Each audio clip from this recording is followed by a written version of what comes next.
good, and welcome to the Shine Shack, the channel that's all about making quality shine. Alrighty guys, we got a good one today. I've had a lot of requests for this video. It's just took me some time to prepare. You know, growing the garden, it takes a little time. I always plant a little early so I can get an early harvest. We can do that here in North Carolina. You don't want to plant too early. You want to make sure your ground temperature's up. But anyway, we're here to talk about making liquor, right? But anyway, I'll show y'all a little clip. We're going to do what I call peaches and cream corn liquor today. Some people call it bicolored corn. I call it peaches and cream. It's the yellow and white on the same cob. Guys, I grow two different varieties of corn every year. Peaches and cream and Silver King. But I stage it to where I harvest one first, then a month later I'll harvest the other kind. But we're going to take them, we're going to shuck them. I got about 64 cobs. Some of them are frozen. I've been gathering it over the last week, so I froze some of it, then thawed it out. When it comes to fresh corn, guys, the sooner you use it after you pick it off that stalk, the better. Within hours, it's super sweet, but that sugar will start converting into starches. It loses its sweetness. We're going to use high temperature alpha amylase anyway to convert them starches back into fermentable sugars. Also, if I like a gravity between 1.065 and 1.075. That's the flavor range for me. Any higher than that, to me, I feel like you sacrifice flavor. Any lower than that, it's really not worth it. You know, you're not getting much alcohol from it. We're going to do a 25-gallon mash today, roughly. Also, want to say a big thank you to Stillz The Cadillac. Cyrus is a good guy. He provided 20 pounds of dextrose today for us to use. This is good old corn sugar, guys. I'll put a link in the description box below. So y'all can go check his channel out, shop around. He's got grain kits, dextrose, copper stills, you name it, he's got it, guys. Y'all check his channel out. Cyrus is a really good guy. But guys, the reason we're going to use dextrose is this is going to be like an all grain. I want to keep it as original as possible. So using dextrose is a lot better. It creates a smoother product. You don't got that sugar bowl, sugar burn effect from using cane sugar. So anytime we can use something that makes our product better, every little thing counts, guys. Every little thing helps. Alrighty, y'all. So this is my little wood chipper. You can get them on Amazon. I bought mine off of a guy on One Man's Junk. Brand new. It had never been used, never been ran or nothing. But you can get them on Amazon. It's a Sunjoe 14 amp wood chipper. I'm not sponsored by them or nothing, but I like to help y'all guys out. Alright now, so the only thing I've done to this thing to modify it is the opening on the top is real small. It says it only takes up to 1.5 inch branch. This is the thing that helps you push your stuff down in there. Right, y'all, it came in like this. All this was closed in. I just took a Sawzall and I just cut the hole out bigger. It's perfect for a cob of corn. The bigger cobs, you have to push a little bit, but that's fine. It's even good for grinding up apples, peaches, whatever. You just got to cut them in half because your hole ain't massive. But for the money, I mean, this thing works great. It shreds it up and it shoots it out the bottom. As always, guys, we're going to star center barrel. And I had to scrub this barrel down really, really good and disinfect it because this is the barrel we had with the Blue Oak whiskey with the lacto infection. If you don't clean your fermenters out or your barrels or whatever really good, that lacto infection will carry over, guys, from mash to mash. So on this mash, I don't want that sourness. I just want some good old sweet corn liquor. And also, guys, on this sweet corn liquor, the longer it sits, that sweet corn flavor, that good fresh sweet corn flavor, does dissipate some. I've had questions about that. But it still tastes different than like yellow dent corn. You still get that good sweet corn taste. But within the first like 3 or 4 weeks after you've made it, it is the best. Alright guys, if y'all don't have access to good spring water, it's fine. Use your local city water. If it's got a lot of chlorine in it, I would pump it into your fermenter and let it sit for a couple days, let that chlorine evaporate. You can also get what's called an RV filter on Amazon. It screws right into your hose pipe. It's got activated carbon in it, and it really helps filter out some of that stuff you don't want that the city puts in it. Don't panic if you can't get spring water. Spring water is best in my opinion. Use what water you have available and make you some moonshine, guys. Alrighty, y'all, so here's all of our corn, and we got us a bucket. We're gonna start just shucking corn. We don't want none of the silks, and we don't want none of the leaf in here. We just want the good cob and the corn. All right, guys, so all these shucks will go in the compost pile. It's just real easy, just like that. And I will come back. Here's a lot of what people's talking about bitter. You want to cut that off. There's a little bit of green on that. You want to get that off. That green stuff can make your spirit bitter. But I mean, it don't get no better and fresher than this, guys. That is top notch. I had to get me a bite. We're just gonna keep doing it like this. Some of this was frozen, so break it like that. Get as much silks off. Look how beautiful that corn is. I take pride in my garden, guys. I spend a lot of time in my garden every year. Perfect pollination. Alrighty, guys, real quick, got a good old knife here. I'm just gonna show y'all how I'm gonna do it. Put it right here, and I'm just gonna not waste, but go in towards the cob just to get that green off. That's it. Don't want that green on there. We'll throw that little end piece in the compost pile. Also, guys, I know I was talking about cleaning the barrel earlier to get rid of the lacto from our last mash. There's a strong possibility that you're gonna get a lacto from this anyway. It's fresh corn, you know, lactose out in the, you know, in nature. But with us dumping that boiling water on this, there's a good chance we're gonna kill it, and I hope we do. I really don't want a lacto infection on this mash, but if we have one, it'll be all right, guys.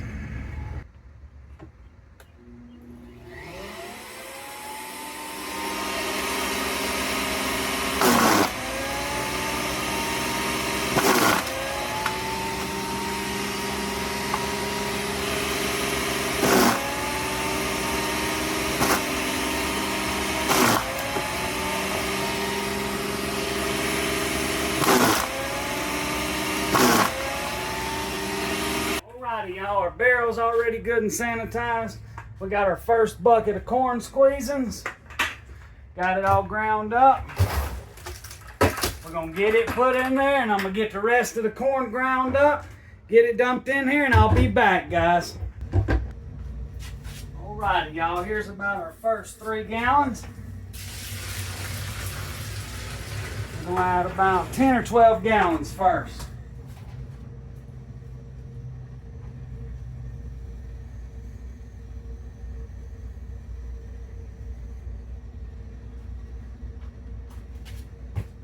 We're wanting to gelatinize our corn, get them starches good and cooked out of it.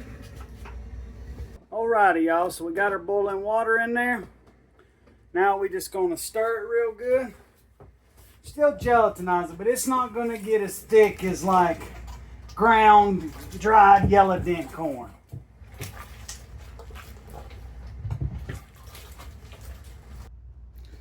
Alrighty, so we had to add a lot more water at first than I thought we would. That's all because the corn's been in the refrigerator and some of it was thawing out from being frozen. Alright, 175 degrees. That's perfectly okay with me, guys. So now we're going to add our high temperature alpha amylase. We'll let it work for about an hour to maybe an hour and a half if needed. And then we'll let it cool down and add our glucose. Alrighty, guys, so we need to add 2 tablespoons. I use Broken Bones Distillery high temperature alpha amylase. 1.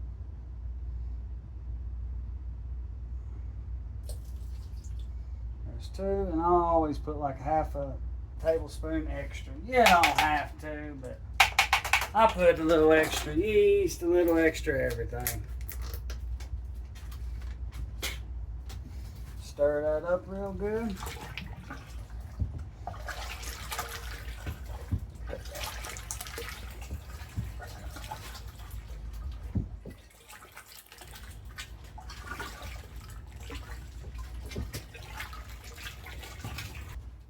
Now Now we'll pop the lid on it and I'll leave it for at least an hour, maybe an hour and a half. Then we'll do an iodine test. If everything passes good, we're going to add the rest of our water and our glucoamylase. I'll be back, guys. Alrighty, y'all. So it's been right at an hour. I just took the top off. We're going to mix it up a little bit. Smells awesome. Smells like, you know what your house smells like when, you know, you're cooking dinner and you got some good old corn on the stove boiling away. That's exactly what it smells like. Wonderful. We're going to try to get just the liquid to do our iodine test to make sure our starches have been converted. That'll work. Alrighty, y'all. So I got my tincture iodine. Just gonna put a couple drops. We want it to stay at the iodine to stay its original color. If it turns blackish purple, we know there's still starch. If it stays its original color, like it did, all of our starches have been converted into sugar. So now that we know all of our starches have been converted into good old sugars, I'm gonna add the rest of the water to it, and then we will pitch our glucoamylase. Hopefully the temperature's low enough, we'll go ahead and get a gravity, see what our gravity's at, and go ahead and start adding our dextrose. But I got a feeling with as much water, hot water I had to put in there to bring that temperature up to where I like it, I got a feeling I may be letting this cool down for a couple hours before we go pitching yeast. But we'll see. We can go ahead and get everything else done though. So I'm going to go get a couple buckets of spraying water and I'll be right back, y'all. Water.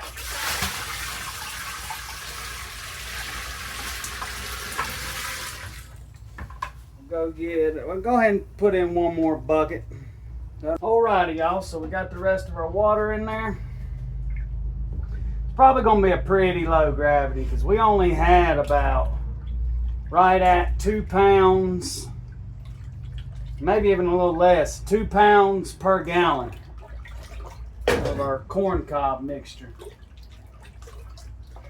But I can definitely tell the sugar in there because I can tell by how my paddle floats. I can tell about the gravity. When I first start this, before there's any sugar content, my paddle doesn't float like that back up. Now that sounds crazy, but that's just true. When the gravity changes, things float differently. It's going to have to cool down before I can pitch gluco, because the gluco I have, you want to pitch it between the 90 to 110 degrees Fahrenheit range. And our yeast, we want to be below 90, preferably around 80, 85. Yeah, we're still at 131 degrees. So we got to drop about 25 points before we can even pitch gluco. Guys, I'm going to let this cool for a little while before I add the gluco. Once it cools down to about 110 degrees, I'll come back and I'll check our gravity.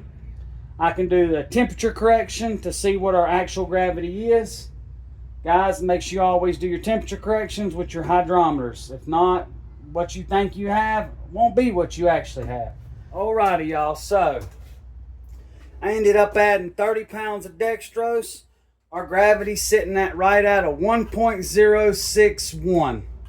I'm fine with that. It's not super high, but it's not super low. I'm okay with that.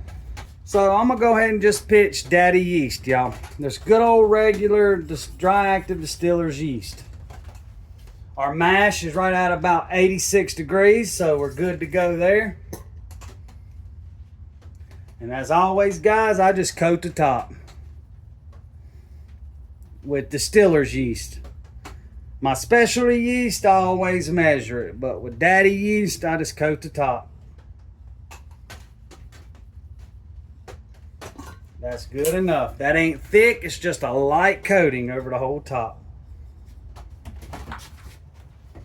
I always keep my yeast in the refrigerator, guys.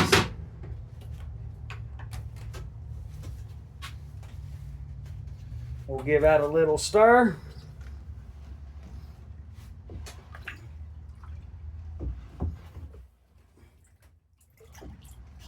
Then we'll let it sit to do its thing. Should be about anywhere from 7 to 12 days is what my mashes usually take. So guys, I've had a couple questions on about open fermentation. You do not have to use an airlock, guys. I mainly do open fermentation. What I mean by open is there's no airlock. All I do is I just take my lid and I literally just sit it on top. There's no gasket in here. There's no seal in this lid. No nothing. No bugs or nothing can get in. I definitely wouldn't leave your barrel like this. Cover it with something, even if it's a net screen or something. Keep all the creepy crawlies out. But while this lid's on there, a layer of CO2 forms in here. It keeps oxygen out and keeps all the nasties out, as long as you don't open the lid. Now, when you use an airlock, like this fermenter has, the beauty about that, guys, is it allows you to seal that barrel. As long as you don't open it and you don't let your airlock run out of water or star sand, whatever you have in your airlock, you can keep that mash for, hell, a year, year and a half, whatever. I've let it sit for 9 months before. Perfectly fine. Now, when you're doing open fermentation like this with no airlock, I wouldn't let it go past, at the max, 10 to 12 days after fermentation's done. I definitely wouldn't leave it sitting that long. I've heard of people leaving it that long, but the longer you let it sit with open fermentation like that, the more chance you have of that mash ruining. I'm not talking about turning to vinegar. Guys, it's actually a complex process to have your mash be converted to vinegar. It takes a lot more than just letting it sit. That's an old wives' tale. But other stuff, there's other bacteria that can get in and destroy the flavors and stuff in your mash. That's just my recommendation. Run it within about 10 to 12 days after it's done fermenting. If you're using an airlock and you keep your fermenter sealed, hell, run it whenever you want to, because it really don't matter, guys. Alrighty, y'all, so we just wrapped up our good sweet corn liquor mash. I love making this mash, guys. I had a lot of requests for this video, a lot here lately. I'm really glad I finally got to show y'all the process. I just went through my notes, and last time I made this sweet corn mash, I had about 27 more pounds of ground up corn in here. I knew I was light this time, but I went ahead and made it anyway. The mash has still got good flavor. It just hurt me on my sugar content. That's the only thing. So I added 30 pounds of dextrose. It got us to a 1.061, which is okay. I would have liked to have had maybe a 1.070, but hey, it's okay. We're down in that really good flavor range. The lower the gravity, guys, the more flavor. The higher gravity, the more alcohol, but the more the alcohol kills your flavor. Now, that's all opinion-based. That is my sole opinion. I truly believe in that. I've been doing this for years. I've made a lot of different mashes. I've played around with gravities. Now, don't go too low. Like a 1.030, you're wasting your time. It only helps to an extent, guys. If you go super low, you're just not going to get a lot of return. You're not going to help your flavor. But I wanted to keep this all farm to glass. I didn't want to go to the grocery store and buy any more grain, so I just wanted to use what I picked out of the garden. It's going to be a month or so before I can pick any more, but we will be doing another mash just like this out of Silver King corn. It's a super sweet variety, and I have a lot more of it, so I will probably use 80 pounds. But alright guys, I chose to use dextrose to really keep it original, keep it all corn based, keep it real good and smooth, and keep that good sweet corn flavor without having that sugar bowl, sugary, fiery bite to it. I didn't want that. I never liked that in this liquor. This makes a really good corn liquor, guys. It's really unique and different from like a yellow dry dent feed corn. It's totally different, tastes different. This is my favorite corn liquor right here. I love using that cob. There's a little bit of starch in that cob, not a lot. It's mainly flavor, guys. Hell, people use them cobs to make corn cob jelly and to boil to make a broth to make soup out of and stuff. There's a lot in them cobs. As long as you cut off anything green on that cob or on that corn in general, you shouldn't have any bitter flavor in your mash. Some people complain the cob makes it bitter. or they're probably leaving green ends on it or a piece of the stem here and there. That adds up. That green stuff is bitter, guys. Go out and take a piece of corn shuck or a piece of the corn stalk and bite it. It's got a bitter taste to it, guys. But alrighty, I hope y'all enjoyed this video, guys. And as always, thank you for stopping by. And until next time, guys, shine on. Hey, y'all. So here we are the next morning. It's been a little over 12 hours. Got a good, big, thick cap on it. It smells awesome. Like I said, it smells like you're cooking corn on your stove. Like, it smells fantastic.